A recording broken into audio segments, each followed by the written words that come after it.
Olá, meu querido aluno, olá, minha querida aluna, tudo bom com você? Aqui quem tá falando é a professora Andresa Bello. Nesse vídeo nós vamos falar algo muito importante, tá? Que seriam ali as concepções pedagógicas e as teorias do currículo. Quem estudou lá a Educação Artística A1 ou 2, eu não lembro aqui de cabeça, nós vimos aqui em vídeo anterior, tá? Tem vídeo aqui gravado no canal no YouTube, sobre as tendências pedagógicas. Então nós vimos que a forma como os conteúdos são trabalhados dentro da sala de aula refletem muito na nossa intenção. Então, o ato educativo ele é totalmente dotado de intenções. E é exatamente sobre isso que nós vamos falar no vídeo de hoje. Nós vamos falar especificamente sobre as concepções pedagógicas dentro de uma perspectiva curricular. O currículo é um conjunto de conteúdos, né, que vão ser ministrados em determinado ano, ao longo de uma etapa, né, por exemplo, da educação básica, né, e nós vamos falar aqui sobre a intenção desse currículo.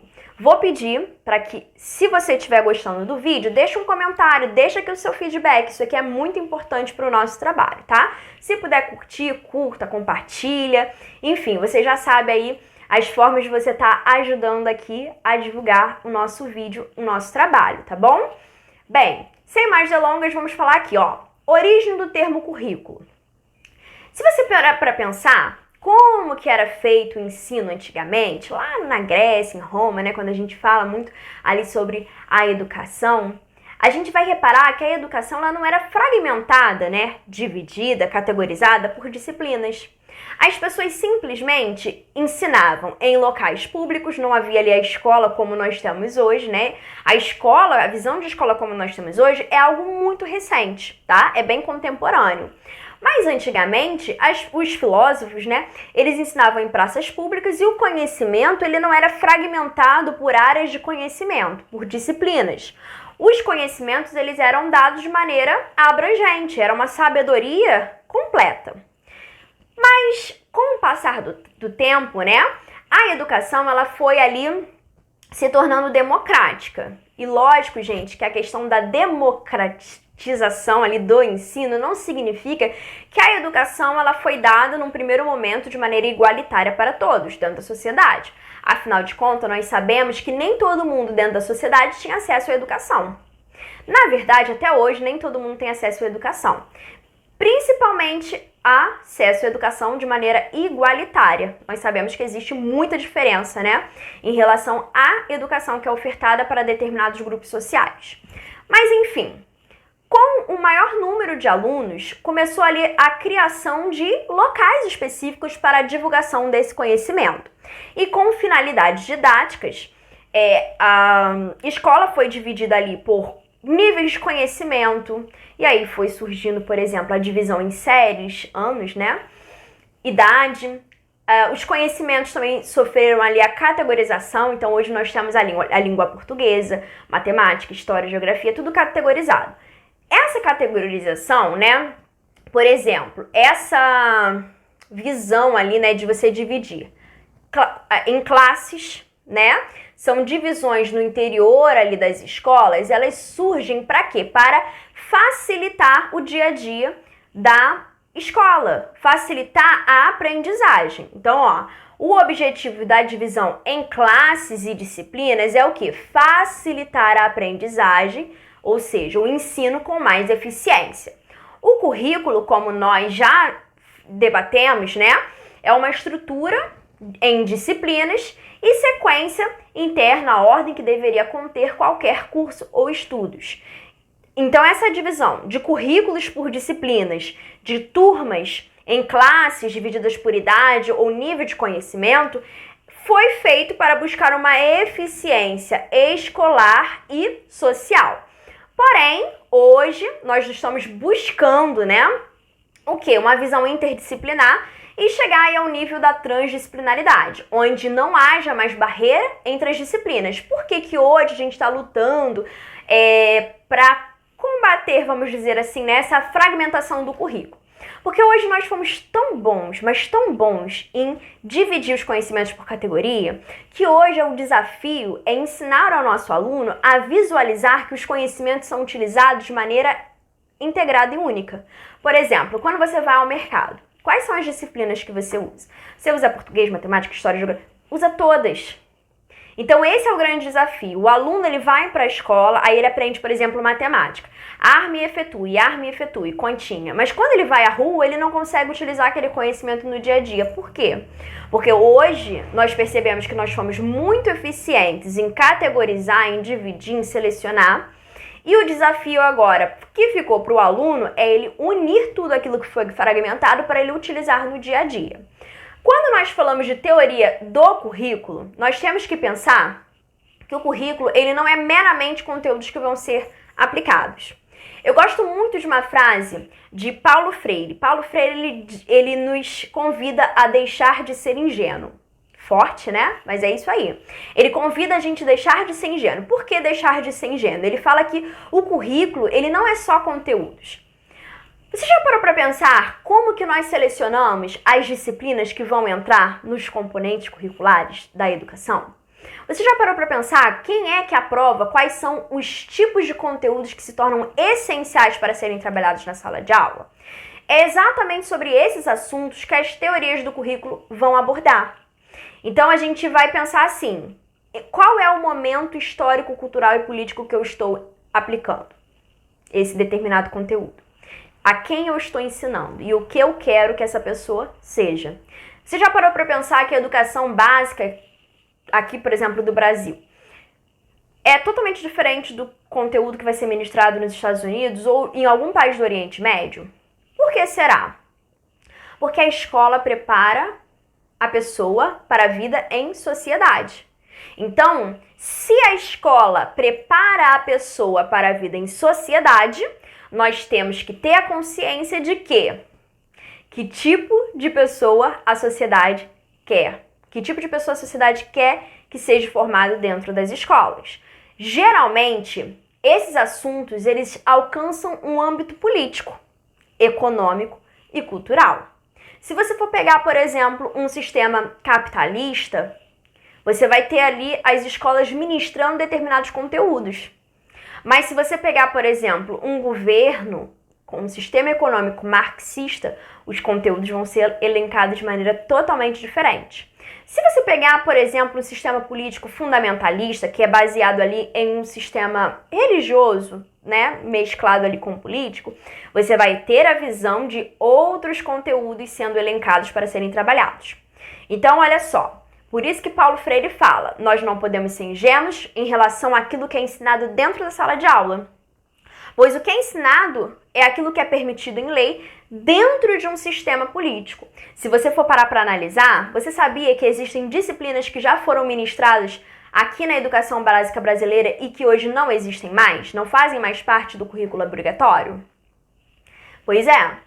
E você já parou para analisar que existem materiais didáticos que em determinado momento da história, alguns assuntos eram trocados ou manipulados, como por exemplo, em governos totalitários, ditatoriais, ditaduras militares. A gente não fala o que a gente quer, né? Há ali totalmente um controle do que é selecionado para o currículo. E muitas das vezes, inclusive, dados históricos podem ser manipulados. Então, fique bastante atento quanto a isso. Paulo Freire ele vai falar isso. Então, mais uma vez, vou usar as palavras do nosso querido professor Paulo Freire, nosso querido pedagogo, né? Não seja ingênuo em relação à educação, tá bom? Pega essa explicação aqui. Quem sabe ela possa fazer parte aí dos nossos questionários, aquele questionário que eu utilizo, né, como ponto de participação, tá bom? Vamos lá. Queridos, as teorias curriculares, eles versam sobre a função e as perspectivas do currículo. Qual é a função daqueles conteúdos do currículo que eu estou aplicando dentro de um contexto educacional? Lembrando que a escola ela faz parte de uma sociedade. A sociedade ela é baseada em 3 segmentos: econômico, político e social. Em alguns estados que eu falo aqui, governo, tá? Não estado tipo Rio de Janeiro, São Paulo, estado, governo, tá? Em alguns estados, em alguns governos, em 4 vertentes, que é o político, social, econômico e também religioso. O nosso país é um governo laico, ou seja, não existe ali uma religião padrão para, vamos dizer assim, manipular ou dirigir o nosso currículo, mas em outros locais, alguns sistemas vão permear por esses 4 aspectos, tá ok? Então, a escola está dentro de um contexto social, político, econômico e, em alguns governos, até mesmo religioso. Como que nós dividimos as teorias do currículo? As teorias do currículo, elas são divididas em 3 categorias. Então, se liga nisso aqui, coloque isso aqui no seu caderninho, tá? Elas se dividem em teorias tradicionais, teorias críticas e teorias pós-críticas. Nós vamos falar um pouquinho sobre elas aqui hoje, tá bom? Olha o trechinho que eu trouxe aqui nessa caixa azul. O currículo, mais que uma simples enumerações de conteúdos e diretrizes a serem trabalhados em sala de aula pelos professores ao longo das diferentes fases da vida escolar dos estudantes, é uma construção histórica. Então, olha que interessante, ó. O currículo é uma construção histórica e também cultural. A cultura nós já comentamos, é um conjunto de valores, de regras, de formas de pensamentos que são ali compartilhados dentro de uma sociedade. Uma cultura é diferente em um local em relação a outro local, que sofre ao longo do tempo as transformações em suas definições. O currículo hoje trabalhado no Brasil não é o mesmo de 50 anos atrás, e não será provavelmente o mesmo há 50 anos à nossa frente, tá bom? Por esse motivo, para o professor, é preciso não só conhecer os temas concernentes ao currículo de suas áreas de atuação, como também ali o sentido expresso por sua orientação curricular. O que eu expresso através do currículo para o dia a dia do meu aluno? Quem eu estou querendo formar para a nossa sociedade? Quem eu estou ensinando? Em que situação social eu estou ensinando, tá? Por esse motivo, o conceito de currículo na educação foi se transformando ao longo do tempo. E diferentes correntes pedagógicas são responsáveis por abordar sua dinâmica e também ali as suas funções. A primeira teoria do currículo, nós vimos ali que são 3 teorias do currículo: teoria tradicional do currículo, teoria crítica do currículo e teoria pós-crítica. Nós vamos falar um pouquinho sobre a teoria tradicional do currículo, tá? Tem muito a ver com a tendência tradicional, ok? Então, quem estudou ali, quem assistiu o vídeo de tendências pedagógicas, esse vídeo não é para esse módulo, foi um módulo passado, mas para você que está chegando aqui hoje, não custa nada, vai ser muito bom para a sua formação como professor estudar o vídeo de tendências pedagógicas, tá ok? Teorias tradicionais do currículo. As teorias curriculares tradicionais também são chamadas de teorias técnicas, tá? Nós vamos falar por quê. Foram promovidas ali na metade do século XX, sobretudo por John Franklin Bobbitt, tá? Que associava as disciplinas curriculares a uma questão puramente mecânica. Então, já faz essa anotação aí, que a teoria tradicional do currículo tem uma visão em que o currículo, as disciplinas, elas são puramente mecânicas. Vão partir da ideia de que o currículo deve ser uma questão puramente mecânica. Mecânico é aquilo que é igual uma máquina, né? Ele foi programado para determinado assunto, e é exatamente isso. A teoria tradicional de ensino, ela tem muito a ver, ela está ligada à visão capitalista. De quê? De formar pessoas para assumir papéis sociais. Então, fica ligado. Não, a teoria tradicional do currículo não é aquela teoria que quer que o aluno pense, que reflita, que seja ali um grande, sabe, questionador. Não, pelo contrário. O aluno ele tem que se formar de maneira meramente técnica, mecânica, para assumir o seu posto dentro de um sistema capitalista. Nessa perspectiva, o sistema educacional estaria conceitualmente atrelado ao sistema industrial. Por quê, gente? Sistema industrial, que na época vivia os paradigmas da administração científica, também conhecida como Taylorismo. Taylorismo é um tema que é estudado lá em administração de empresas. Por que a gente está estudando isso em conhecimentos pedagógicos, professora? Porque, gente, olha só, a teoria tradicional de currículo, ela foi implantada num momento onde a sociedade estava tendo um boom, né? Um alto crescimento das indústrias e do comércio. Então, o que a sociedade dessa época ela está precisando? Ela está precisando especificamente de mão de obra qualificada. Mas aquela mão de obra que não pense, não reflita, mas faça o arme e efetue que é esperado, por exemplo, em uma indústria. Você já viu que numa indústria, principalmente um sistema de fabricação, qualquer defeito, o produto é jogado fora? Porque exige de uma indústria que os produtos sejam padronizados. Essa mesma visão taylorista, industrial, ela é implantada na escola não só para formar mão de obra qualificada, mas principalmente para dizer que há um padrão a ser seguido. E todo aquele que foge do padrão é considerado pessoas com defeitos, tá? Então preste bastante atenção nisso. Esse tipo de teoria aqui não é aquela teoria que vai admitir que o aluno pense diferente. Pelo contrário, ele tem que pensar igual, tá? É um sistema extremamente meritocrata, onde você tem que fazer por merecer determinada, por exemplo, nota. Num sistema industrial, por exemplo, é necessário que você sempre bata metas. E essa visão ela é implantada dentro da escola, onde a visão do professor é só mensurar, quantificar a quantidade de conhecimento que determinado aluno possa conseguir adquirir, tá? Assim, da mesma forma que o taylorismo buscava a padronização, a imposição de regras no ambiente produtivo, o trabalho repetitivo e com base em divisões específicas de tarefas, além da produção em massa, as teorias tradicionais, essas teorias tradicionais aqui, também vão seguir essa mesma lógica do princípio do currículo, ou seja, buscando uma padronização, por meio de uma visão puramente mecânica e técnica. Dessa forma, o currículo era visto como uma construção mecânica, uma instrução mecânica que se elaborava na listagem de conteúdos impostos que deveriam ser ensinados pelo professor e memorizados e repetidos pelo aluno. Então é aquela visão mecânica de reprodução. Aqui o aluno não cria, aqui o aluno reproduz o que foi meramente ensinado de maneira mecânica e técnica, tá? Bem, nesse sentido, a elaboração do currículo limitava-se a uma questão, uma atividade. Eu até grifei aqui em vermelho. Se for possível, pause o vídeo nesse momento e até copie esses detalhes aqui que estão sendo grifados para que você possa ter esse material como um resumão. Faça você mesmo seu esquema mental, né? Suas palavras-chave para estudo.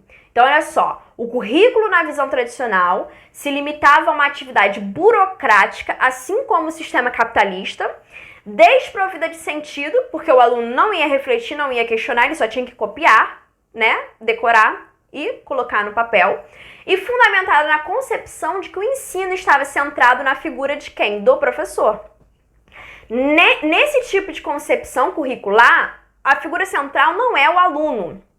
A figura central é o sistema capitalista e o professor ele está ali para passar o conteúdo. O aluno é um receptáculo vazio. O que é receptáculo vazio? Como se fosse um copo vazio que você vai colocando água. Ele não considera nem um pouco a opinião do nosso aluno, tá? Então, o professor ele transmitia os conhecimentos, deixa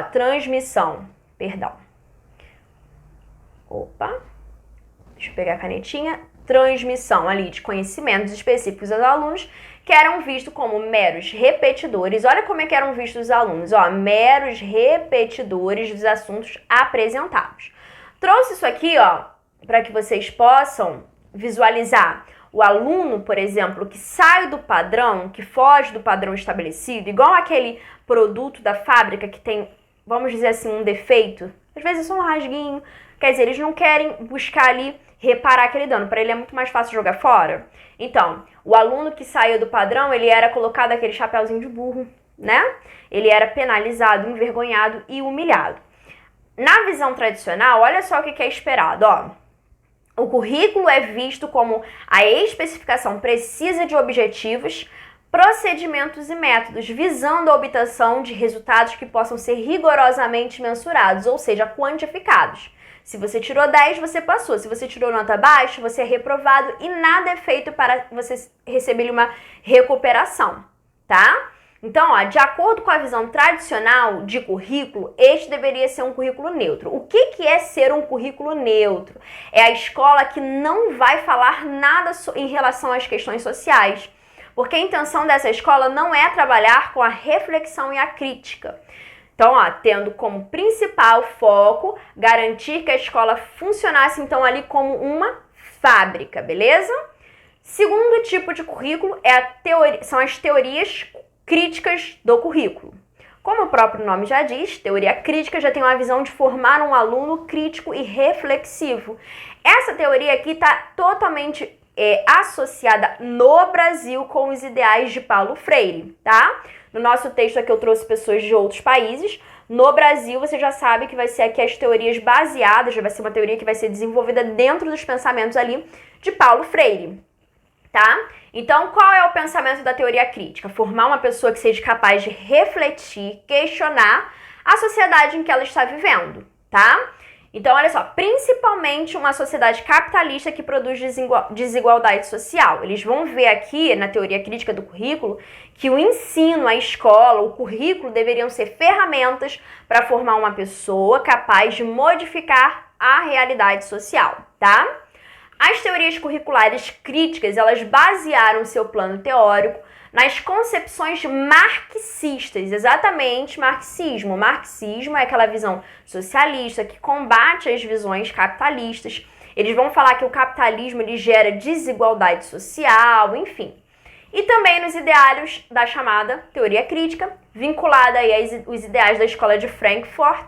Em outro momento a gente vai fazer um estudo sobre essa escola, senão vai ficar muita coisa pra gente ver, né, num único vídeo e em um único módulo, né? Que é, notadamente, né, ali nós temos ali o teórico Max Horkheimer e Theodor Adorno. Outra influência imposta foi composta pelos autores da chamada Nova Sociologia da Educação, com Pierre Bourdieu e Luz Althusser. Esse Luz Althusser, quem puder já fazer aqui uma pesquisa sobre ele tem umas ideias assim, muito interessantes, tá bom? Em um outro momento também pretendo fazer aqui um vídeo falando sobre ele. Esses autores conheceram uma maior crescente de suas teorias na década ali de 1960. Coloquei, grifei aqui em vermelhinho, é importante. Se puder, pausa o vídeo e copie isso aqui, ó. Compreendendo que tanto a escola como a educação em si são instrumentos de reprodução e legitimação das desigualdades sociais propriamente construídas no seio da sociedade capitalista. Ou seja, o que esses autores percebem? Eles percebem que a escola não é um ambiente de formar pessoas, simplesmente. Mas era um ambiente que era uma arma, um instrumento do capitalismo que reproduzia desigualdade social. Eles vão ainda denunciar que existe uma escola, um tipo de escola que era ofertado aos filhos da elite e um tipo de escola que era ofertado para a massa, tá? Então ele vai falar que a democratização, eles vão, né, de alguma forma falar que a democratização do ensino é uma mera ilusão, porque as pessoas aqui elas não estão recebendo uma igualdade em relação à educação. A educação para eles ainda é uma questão de desigualdade e que ressalta, né? Porque, por exemplo, eles vão criticar e vão dizer, por exemplo, que a escola ela ressalta e ela aliena. Ela vai deixar a pessoa alienada, incapaz de questionar. Eles vão falar que a escola, na mão do sistema capitalista, é utilizado para, como vou te dizer aqui, melhor palavra, né? Anestesiar. Sabe quando a pessoa está anestesiada, ela não consegue responder, ela não consegue combater? Então eles vão falar que a escola é como se fosse um instrumento de anestesia nas mãos do capitalismo. Por quê? O capitalismo é um sistema muito desigual, né? Nós estamos vivendo momentos desiguais em diversos locais, onde temos o sistema capitalista implantado. Então, assim, ele vai falar o seguinte, que a escola é um dos locais onde não há intenção de você formar uma pessoa crítica e reflexiva, porque se a pessoa for crítica e reflexiva, o que ela vai querer fazer? Ela não vai se conformar com o sistema que está sendo implantado e ela vai querer lutar por uma mudança social, tá? E isso não é interessante para a elite, né? Então, nesse sentido, o currículo estaria atrelado aos interesses e conceitos das classes dominantes, ou seja, para eles, as classes dominantes do sistema capitalista, eles influenciam em que tipo de currículo e de conhecimento que vai ser dado dentro das escolas. não estando ali diretamente fundamentado aos conceitos, ao contexto dos grupos sociais subordinados. Não é falado nada em relação às desigualdades sociais. Eu trouxe até essas duas charges aqui bem interessantes para você entender como que é a visão desses autores, tá? Lógico que é uma charge que não foi feita por esses autores, mas são duas charges diferentes aqui que abordam exatamente a visão da teoria crítica de currículo, tá? Assim sendo, a função do currículo, mais do que um conjunto coordenado e ordenado de matérias na visão crítica, seria também a de conter uma estrutura crítica, tá? Que permitisse uma perspectiva libertadora e conceitualmente crítica em favorecimento das massas populares. Essa é a crítica deles, tá? As práticas curriculares nesse sentido eram vistas como um espaço de defesa de lutas no campo cultural e também ali no campo social. Trouxe a charge. A primeira charge eu vou ler para vocês aqui, ó. Nossa escola vai preparar vocês para o mercado. Isso aqui é uma visão o quê? Tradicional. Porque a visão tradicional ela está vinculada ao pensamento econômico capitalista. Então, olha só a visão tradicional, uma crítica, ó. Nossa escola vai preparar vocês para o mercado. Dinho, então a gente vai se esforçar tanto, quer dizer, a visão meritocrata da tradicional. Aí depois ele fala assim, para depois ser consumido, ele tá falando, gente, então a gente vai ser comparado a um produto? É isso? E a sociedade vai consumir a gente? Segunda charge, que eu achei bem interessante também, ó. Temos aula de ciências, inglês, português, matemática, história. Mas nada sobre respeito, política, ética e cidadania. Por quê? Porque falar sobre respeito, política, ética e cidadania poderia denunciar as mazelas sociais, tá? Então, bem interessante aqui essas charges. A última teoria do currículo que nós vamos ver hoje são as teorias pós-críticas do currículo. Elas são como uma evolução do pensamento crítico. Então, é tudo que está no pensamento crítico e mais alguns outros assuntos, tá? As teorias curriculares pós-críticas, elas emergiram nas décadas de 1970 e 1980, partindo dos princípios da fenomenologia do pós-estruturalismo e dos ideais multiculturais. O multiculturalismo nós assistimos na aula de número 1, tem vídeo já postado aqui sobre ali a luta pela diversidade. Então, o diferencial aqui, o primeiro diferencial que a gente vai ver aqui nas teorias pós-críticas é que, além da visão crítica do currículo, eles vão adicionar aqui todos aqueles movimentos multiculturais. Quando nós vimos lá a aula do multiculturalismo, nós vimos que o multiculturalismo é as diferenças culturais, étnicas, raciais, de gênero, orientação sexual, religiosa e por aí vai. Então, todos esses pensamentos do multiculturalismo vai estar presente aqui dentro da teoria pós-crítica. Esse é o grande diferencial entre a pós-crítica e a crítica. Todos os pensamentos da crítica vai estar na pós-crítica, porém, adicionando os ideais do movimento do multiculturalismo, tá bom?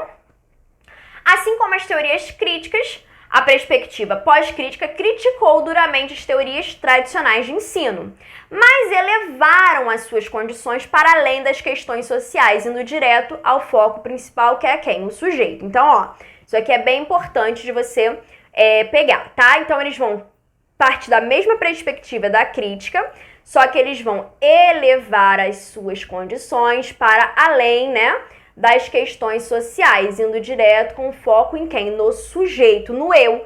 Ele vai perceber que as pessoas são diferentes e como elas são diferentes, elas precisam se sentir representadas dentro dos currículos, tá ok? Porque senão as pessoas se olham ali o currículo e o currículo, elas não se veem, né, dentro ali da questão do currículo.